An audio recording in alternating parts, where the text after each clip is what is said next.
Well, first of all, thank you so much for that incredible introduction. It really is 20 years, and when you've known somebody for 20 years, they give you really deep, wonderful introductions. So I'm very, very grateful to be here. I'm grateful for the invitation to speak with you. As Eric said, this is a new project. It's not new in the sense that I just began working on it, but it's new in the sense that it is coming to the topic in different ways, and I've had to kind of put it down and pick it up at various points because of external events, COVID, the war, and I've had to rethink about how I do it, and it raised new questions for me. So I'm very excited to have the opportunity to speak with you about it, to get your questions. This is only, I think, the third time I've really presented this work, and I look forward to getting your questions and feedback. Before I move on, I just want to also really thank Eric and Chris and Ezra for all of the work they did in getting me here. And it's really special to be in Lawrence for the first time. So as Eric said, this talk comes out of my current book, which is on, it's framed as a microhistory of the Wall of Memory, which was part of an ambitious project to create a new Soviet way of death, a secular socialist alternative to religion. And it was organized around a crematorium, which was the first crematorium in Ukraine. And the book is the story of what happened when this project was built in a place layered with human remains and with haunting memories. The story begins in 1967, when Kyiv's municipal authorities were charged with building a crematorium and funerary memorial complex, largely to deal with the religion problem they were still facing in the 60s.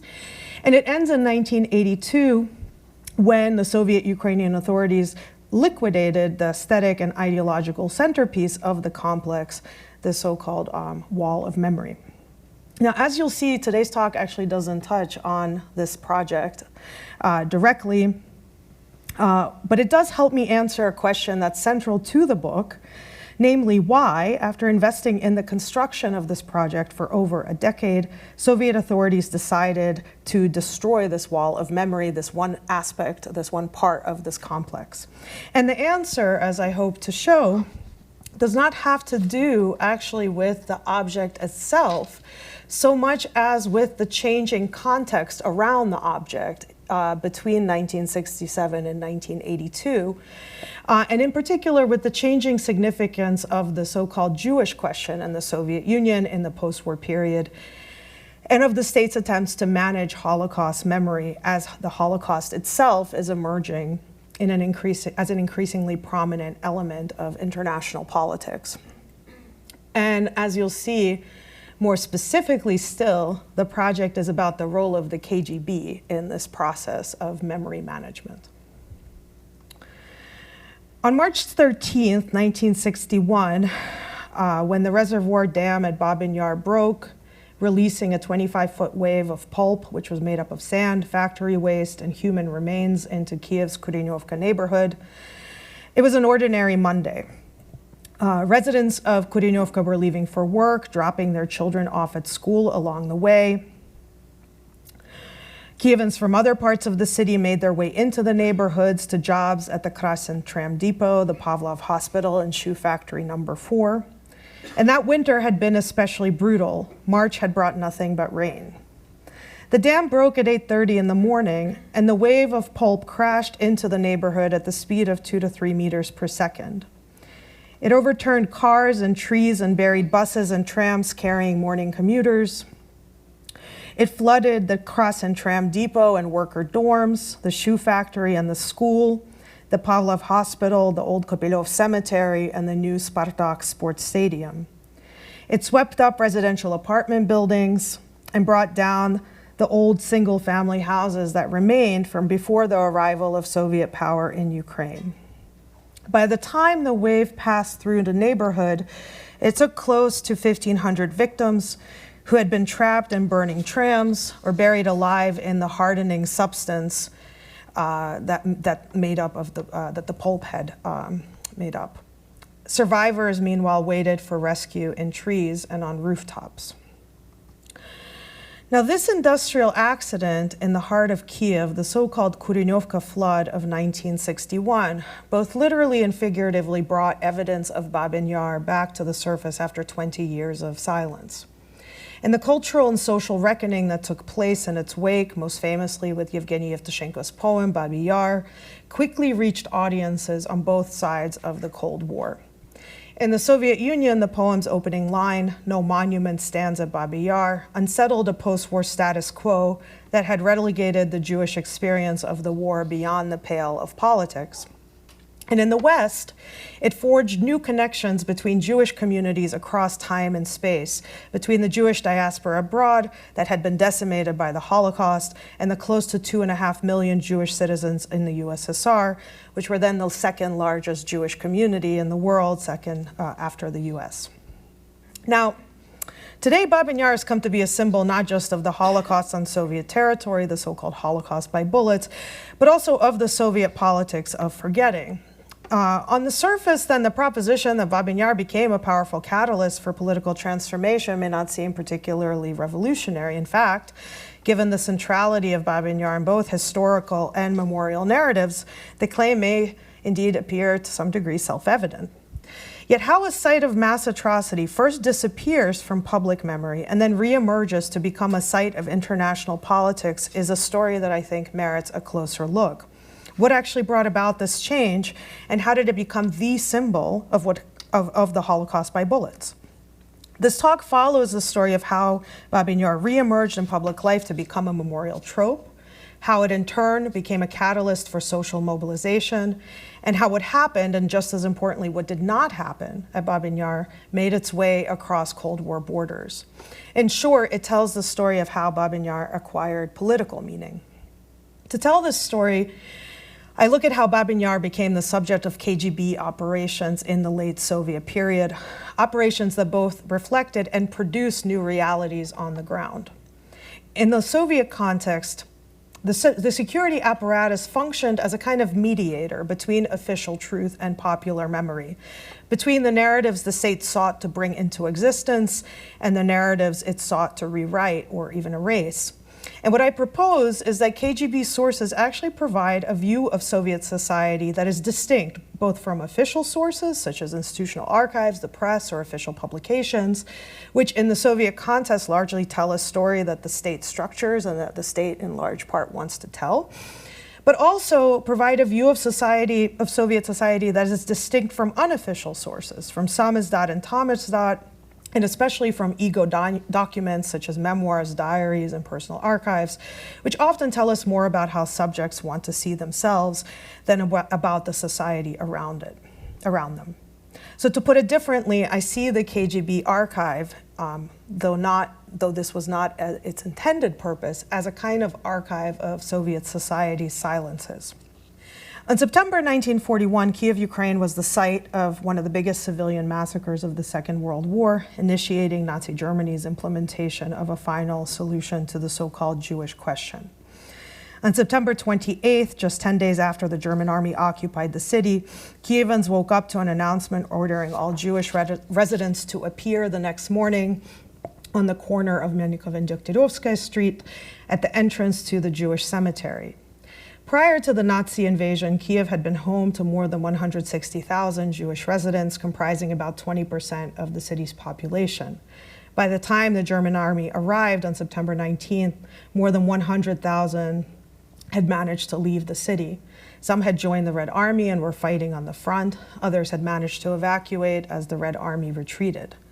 Those left behind were mostly women, children, and the elderly. And over the course of 2 days, September 29th and 30th, and the dates will become important throughout the talk, German occupying forces and their local collaborators carried out mass executions at Babyn Yar, the large ravine in the northwest of the city, to the northwest of the city center.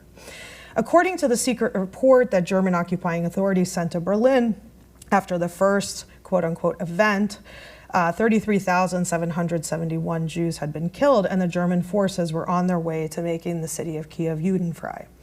For the next 2 years, the occupying authorities continued to use Babyn Yar as a convenient site of execution, murdering more than 100,000 people at the site, more Jewish residents, but of course also Roma, the mentally ill, Soviet partisans, prisoners of war, and eventually members of the Ukrainian nationalist underground.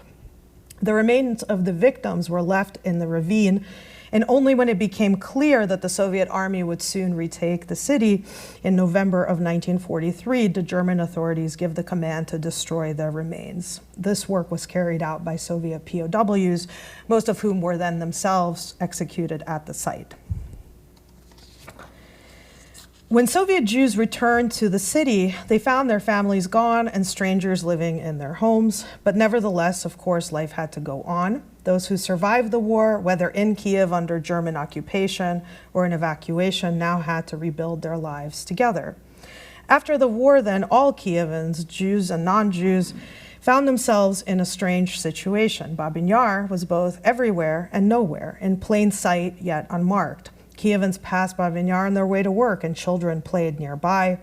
Sometimes, as in other sites where Jews had been executed across Eastern Europe, people searched for quote-unquote valuables, for bullets, for jewelry, for gold teeth.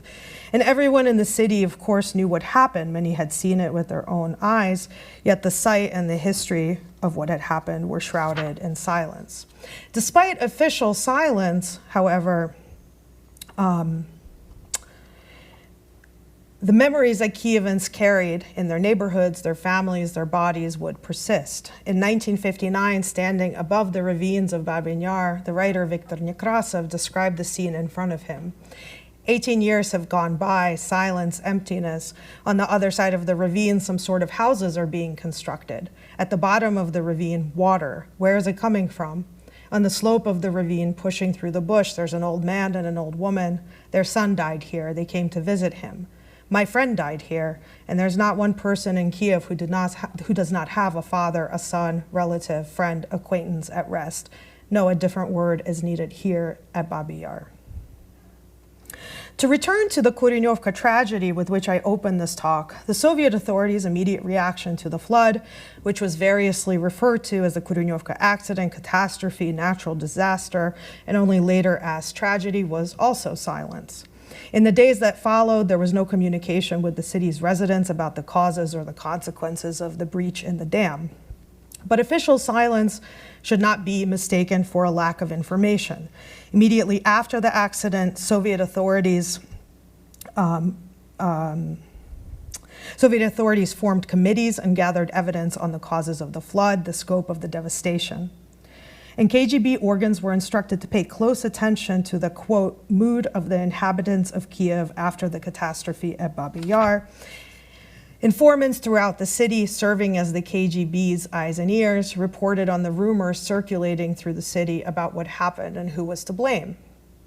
The KGB, meanwhile, compiled daily reports on the social fallout of the flood, relaying what Kyivans shared with friends and family at home, colleagues at work, and even strangers on the bus stop.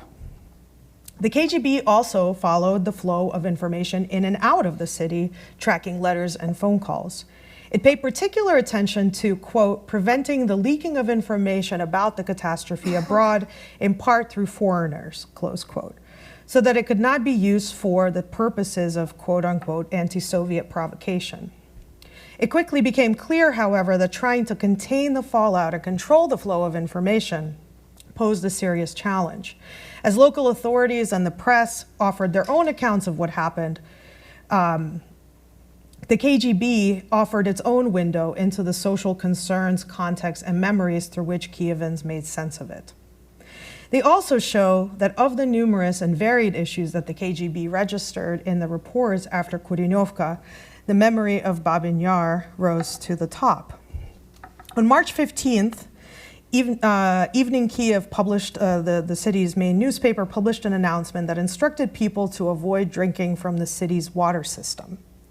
Immediately after, rumors spread that the city's water had been contaminated by ptomaine from putrefied corpses at the site. The corpses in question, however, were not just those of the victims of the recent flood, but of the victims of Babyn Yar 20 years before. A KGB report noted, quote, many individuals of Jewish nationality continue to express indignation about construction work in Babi Yar, where, in the occupation period, a large number of Jews died, unquote. One of the leaders of Kyiv's Jewish community was reported as saying that the catastrophe was, quote, the rising of the corpses of Jews shot by Germans during the period of Kyiv's occupation. Other, quote unquote, individuals of Jewish nationality were overheard saying that the dead could no longer stand it, and that rather than filling the ravine, a memorial to the victims should have been built at Babyn Yar.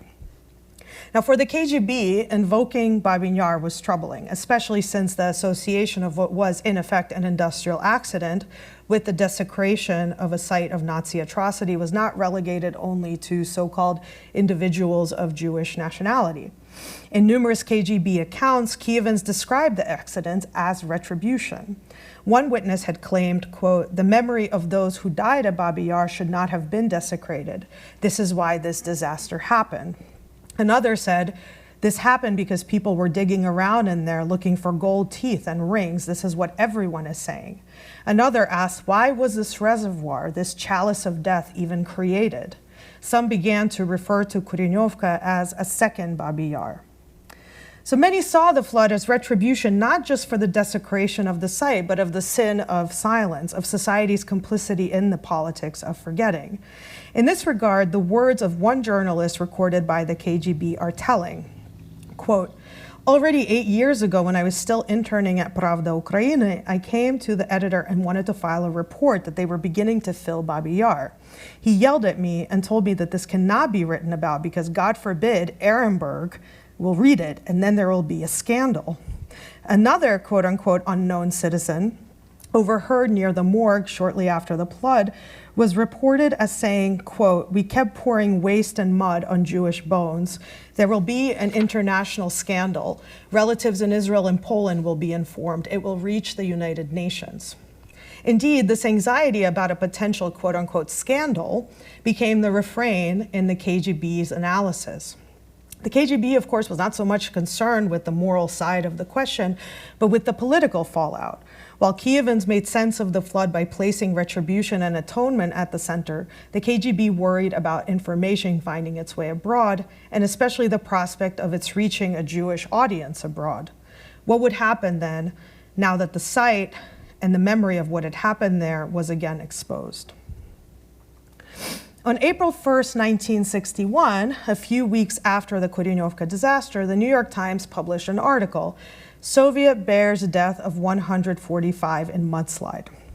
It recounted a so-called mudslide that had been caused by, quote, huge mistakes in the work of a reclamation project to fill the Babyn Yar ravine, and made no mention of Babyn Yar's history or significance. In fact, before the article about the Kurenevka mudslide, Babyn Yar had barely appeared in major US newspapers, reflecting not just the absence of Babyn Yar in public consciousness, but a broader lack of Western understanding of the Holocaust on Soviet territory. Soon after, however, two events facilitated a fundamental change in the post-war status quo. The first was the trial of Adolf Eichmann on April 10, 1961, which transformed the broader understanding of the fate of Europe's Jewish population during the war by shifting the focus from a largely depersonalized legal framework of so-called crimes against humanity to the experiences of individual witnesses and victims. The genocide of European Jewry, what now came to be called commonly as the Holocaust, was transformed into a distinct story within the broader history of the Second World War. The second event that pushed against the post-war status quo in the USSR was Yevtushenko's poem Babi Yar. In August of 1961, so just several months after the Kurenevka flood, Yevtushenko was in Kyiv for a poetry reading and was taken to the site by Anatoly Kuznetsov, a young writer who had been a student at the Gorky Institute of Literature in Moscow and had himself grown up in the Kurenevka neighborhood, living there through the German occupation. Some of you may know, then went on to write a book called Babi Yar, a history, a documentary history in the form of a novel. So he takes Yevtushenko there, and later that same night, Yevtushenko composes the poem. In the days that followed, he read the poem multiple times to a packed hall at Kyiv's October Palace. The public reading of the poem and its subsequent publication in a Soviet periodical soon after marked the emergence of Babyn Yar from the realm of whispered local memory and KGB surveillance reports into Soviet public life. But Yevtushenko's poem also landed in a context in which a generational shift was already underway. A new Soviet generation, one that had come of age in the shadow of the war and raised in its silences, was beginning to reckon with Jewish wartime experience. One representative of this new generation, Emmanuel or Amek Diamant, later recalled that attending Yevtushenko's 1961 performance of the poem in Kyiv was for him a personal turning point.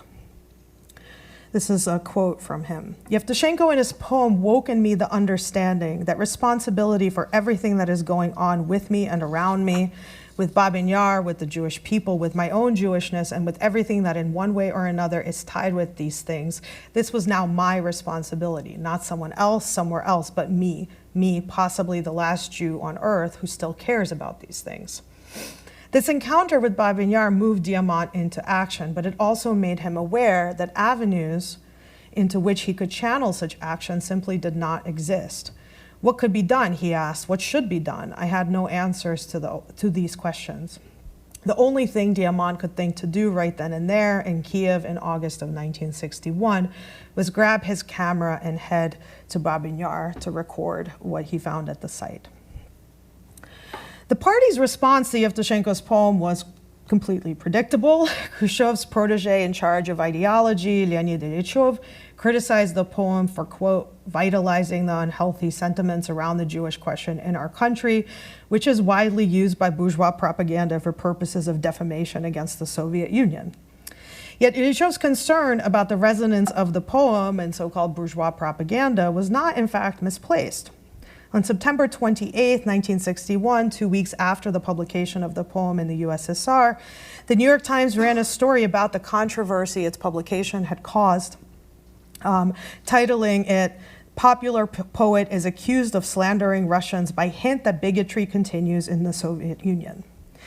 Yevtushenko's stature abroad, Yevtushenko before this was basically unknown to American audiences, began to soar, and very quickly. By 1966, for example, 5 years later, 74 articles on Babyn Yar, most of them connected to Yevtushenko's poem, would appear in just 6 of the official US major newspapers.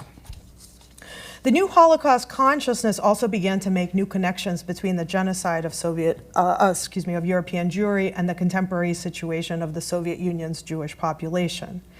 It inspired a movement to save Soviet Jewry, which in 1963-64, so kind of in the aftermath of this, began to grow in grassroots organizations on American campuses, and this was very much connected to the rise of civic activism in general in the 1960s, as well as in cities with large Jewish populations. Those who joined this nascent movement sought to rectify not only the injustice of the Soviet Union's treatment of its Jewish citizens and their memory of the war, but also the guilt of the previous generation's inadequate response to the plight of European Jewry during the war. By the summer of 1966, so 5 years after Kurenevka, when the Central Conference of American Rabbis carried out an East European mission to explore the status and condition of Jews in the socialist world, the drive to save Soviet Jewry had become one of the main goals of Jewish organizations and activists, especially in the US. As the Jewish Telegraphic Agency reported, on July 27, 1966, 22 American rabbis, the largest group ever assembled in the Soviet Union, visited Babyn Yar to hold a memorial for the victims in recognition of the fact that there still was no memorial at the site. The rabbis prayed, quote, that the Soviet authorities will erect a memorial to the approximately 100,000 Jews murdered there by the Germans in World War II, unquote, and then they recited Yevtushenko's poem. Also in 1966, Elie Wiesel, who went on to become probably the architect of American Holocaust consciousness, published The Jews of Silence, an account of his own trip to the USSR in the fall of 1965. And tell a little bit, if anybody's interested in Q&A, of how he even came to make this trip. This was not something he was interested in before. But the chapter he devoted to Babyn Yar in the book can be seen as the crystallization of a narrative that had been forming in the West since Yevtushenko's poem. Kyiv brings to mind Babi Yar, he wrote. Kyiv is Babi Yar. Not that Kyiv is not beautiful, it is enchanting. But for the Jewish tourist, there is only one point of interest in the capital city of Ukraine, an attraction missing on the map and excluded from guided tours, Babi Yar. So this idea becomes crystallized in something very specific, a kind of forgetting, which does not necessarily map onto the reality, kind of social reality on the ground, but becomes a very powerful mobilizing narrative, and especially in the context of the Cold War. So by 1966, then, the KGB found itself trying to manage and contain the memory of Babyn Yar in fundamentally new conditions. A site that before 1961 had been little more than a space for storing industrial waste had been transformed into a place that should have a monument. Indeed, the fact that it had no monument inspired not just poetry, but local Jewish activists in the USSR and creative intelligentsia in Kyiv especially, to organize the first public mass commemoration of Babyn Yar in September of 1966. On September 29, 1966, according to the KGB's own informational report, a meeting attended by around 500 quote-unquote citizens of Jewish nationality, and by the way, this is not true, there were people there other than citizens of Jewish nationality, and I can talk more about that, gathered in the neighborhood of what they called the former Babi Yar to commemorate the 25th anniversary of the, again, quote, mass execution of Soviet citizens by German occupiers. The KGB took particular note of the participation in the meeting of prominent cultural figures, among them the writers Viktor Nekrasov, who I have mentioned earlier, but also the Ukrainian writer Ivan Zuba, who, in the words of the organs, focused their remarks on, quote, the necessity of battling anti-Semitism, as well as uniting the efforts of the Ukrainian and Jewish people and preservation of their national culture. These speeches, the report noted, were, quote, positively received by the participants, but it was the Jewish youth present who were said to have expressed their, quote unquote, nationalist position in an especially turbulent manner. Now, that a mass gathering at Babyn Yar on September 29th, especially one that brought together hundreds of people of, in fact, different social and ethnic backgrounds, got the attention of Soviet authorities is, of course, not surprising. But it's also worth noting that the September 29th meeting was actually the second meeting held at the site to commemorate the anniversary of Babyn Yar that year. The first was 5 days prior on September 24th, when a group of, in fact, young Jewish activists had gathered in Babyn Yar to commemorate the 25th anniversary. And to me, what's most noteworthy about the recollections of that meeting was that it had no script. People arrived and they didn't quite know what to do when they arrived. As Diamant recalls, people gathered, trolley buses are rushing along the road and nearby, people are staring at us and reading the wall inscription, and nothing else. Time is passing and we don't know what to do next. We didn't think it through, and of course improvising on the spot is both unwise and inappropriate, close quote. At the meeting, Diamant also found himself face to face with Viktor Nekrasov, then one of the most famous writers in the USSR, who gave him his number before leaving. When Diamant and Nekrasov met the following day, they agreed to organize another meeting. But reflecting on the silence and disorientation that had characterized the previous meeting, the, quote, sad experience of our silence standing around, Nekrasov proposed that the meeting needed a center that would structure the event and give it the appropriate solemnity.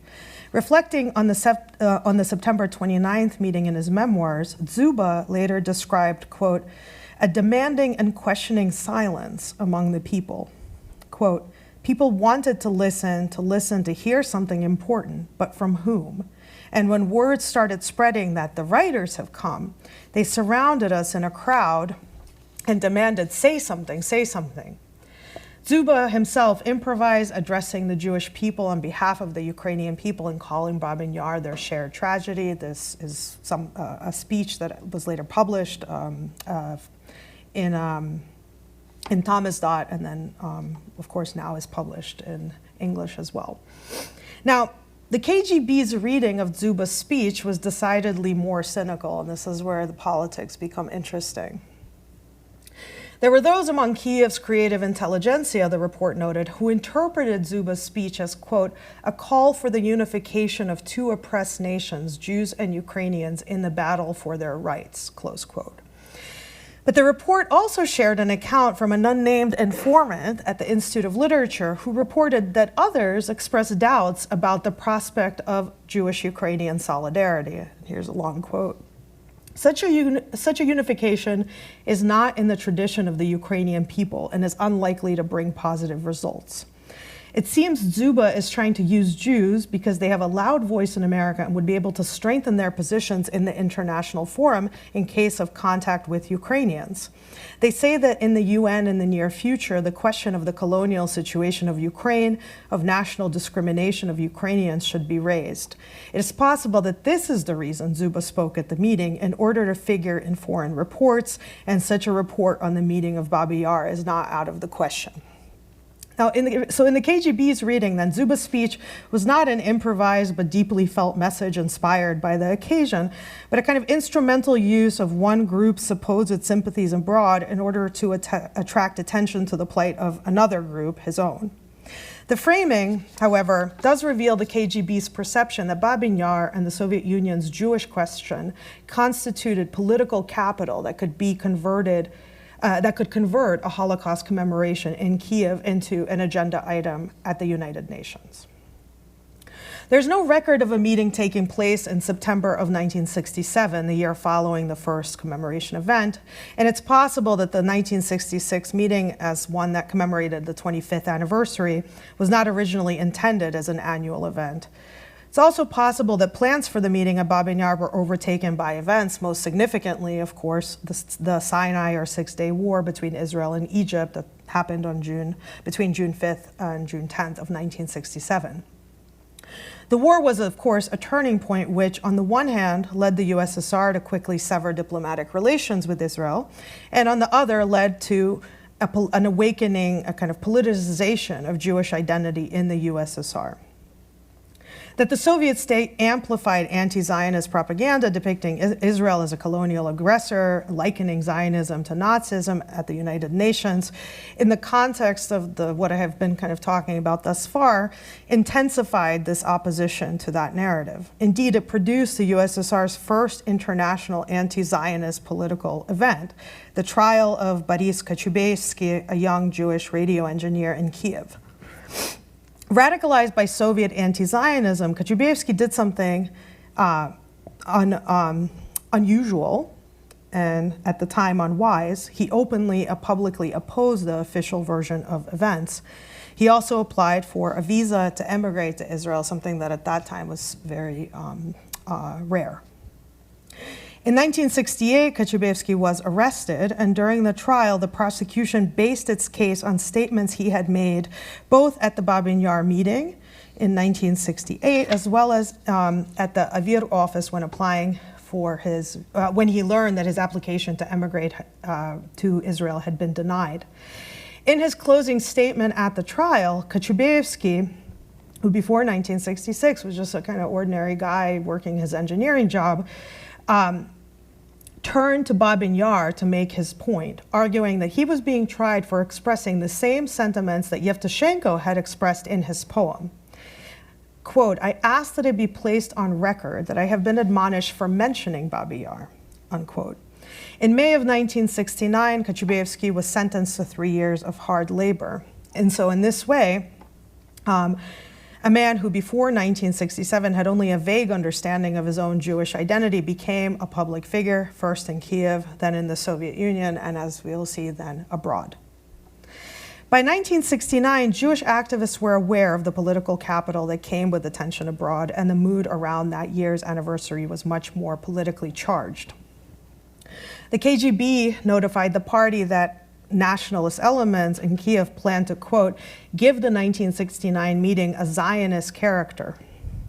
The day before the meeting, the KGB also reported intercepting 175 pieces of mail addressed again, individuals of Jewish nationality, that included an abbreviated version of Yevtushenko's Babi Yar and an insert that reminded the recipients that 28 years ago, quote, thousands of your brothers and sisters were savagely annihilated, and exhorted them to be vigilant. It also registered Jewish nationalists well known to the KGB organs who brought a wreath in the form of a six-corner star, and they have an image of this in the report, and others who brought a wreath dedicated to the Jews who fell here. That's what is inscribed on one of the banners. Some people, it also mentioned lit candles.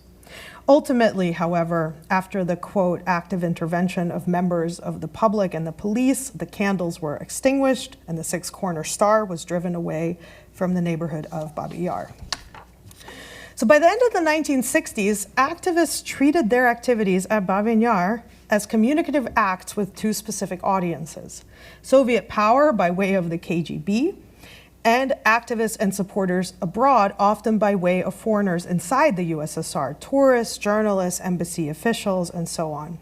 Jewish activists became bolder, connecting the commemoration of Babyn Yar more explicitly to Zionism, to Jewish rights, and especially the right to emigrate, as Boris Kochubeyski himself did when he was released from prison. He emigrated to Israel, and there he is, living his best life in Israel by 1972 and 1973.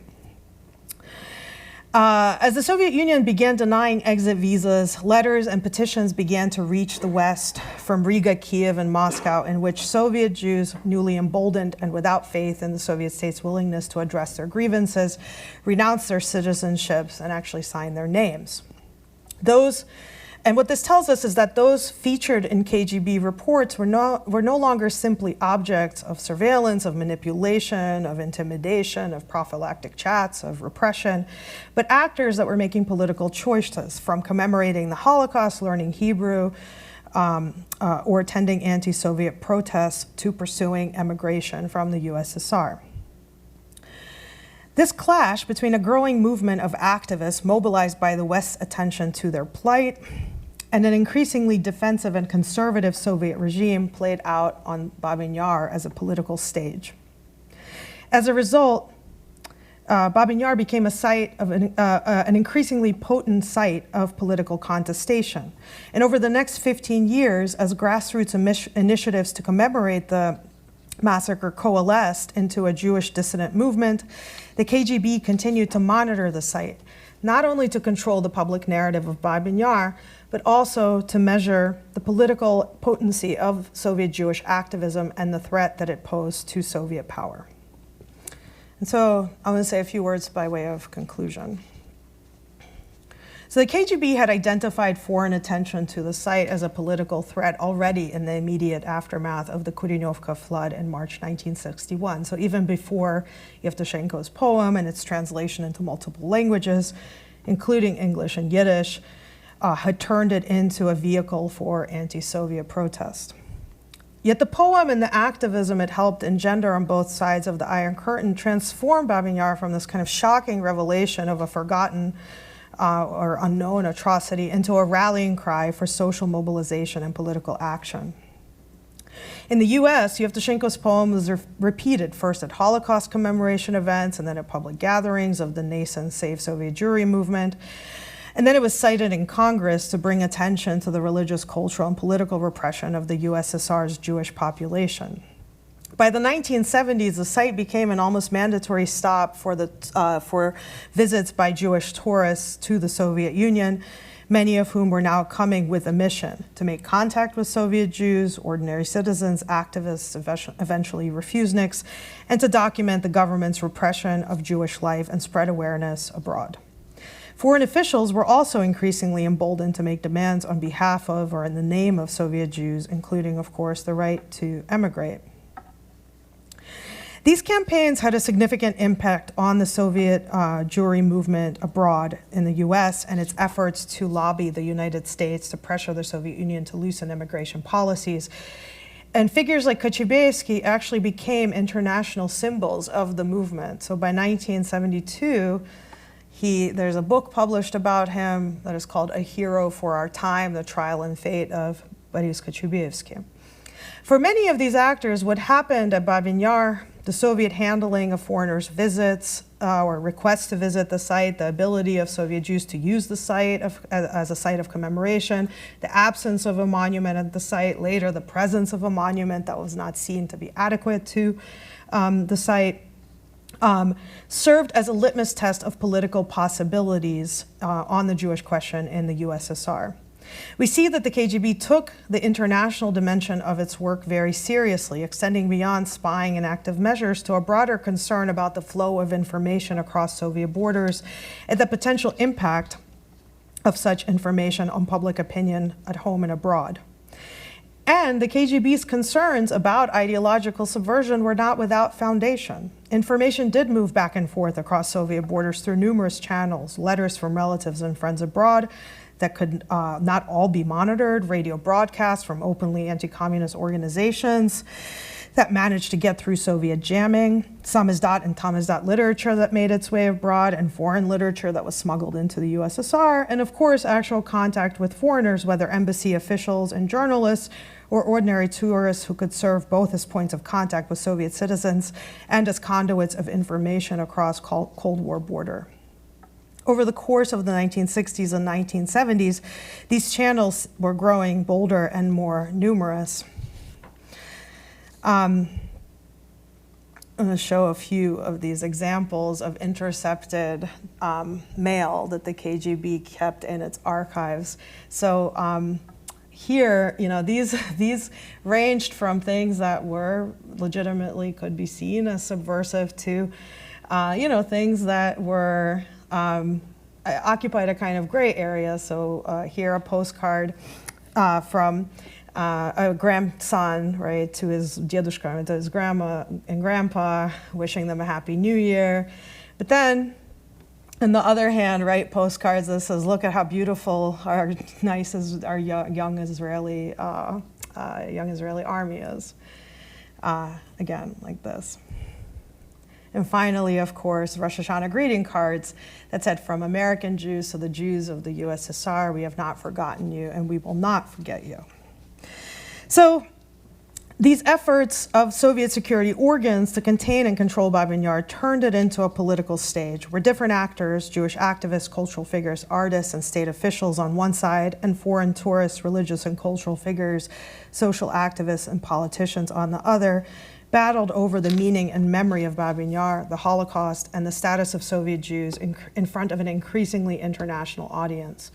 What began as an effort of local Holocaust commemoration consolidated into a political movement that reframed the cultural and religious rights of Soviet Jews, which increasingly included the right to emigrate, into a human rights issue that was legible in the context of Cold War politics. Okay. Thank you very much.